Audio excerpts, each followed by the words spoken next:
So the syntax for DML insert command is insert into table name, and then inside that table name you have, so insert into table name, column names, then after completing your bracket you put values and then start putting a values, value 1, value 2, value 3, and so on. So if you run this, you will insert one record into your table. Let us do that hands-on here. So we have already seen that in the employees details we have 1 2 3 4 5 6 columns.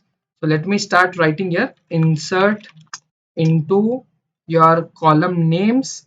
So I want to insert the value inside these column names, like insert into first table name. Which table do you want to insert? I want to insert into employee details table.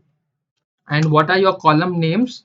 Your column names are ID, comma name, comma gender, comma city, comma department, comma date of joining. Let me complete this.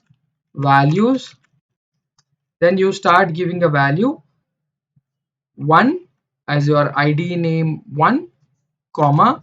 Now when you are writing a p, your name should be in a string, because we are passing on the string here. We know that name is a varchar data type, so we have to specify a string there.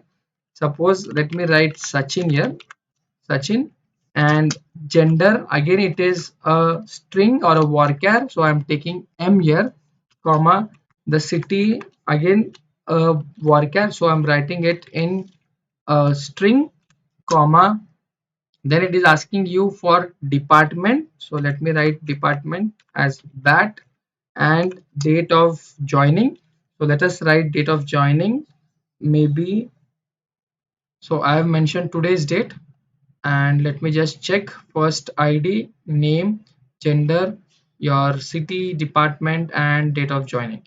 Let me select this and execute.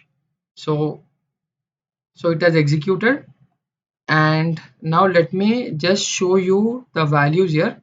Select the star from the employee table, and now you can see the output. So you got a date here. So for date actually we need to put that in a string only, like this quotes, then you will get the right output. So this is how we can insert one record.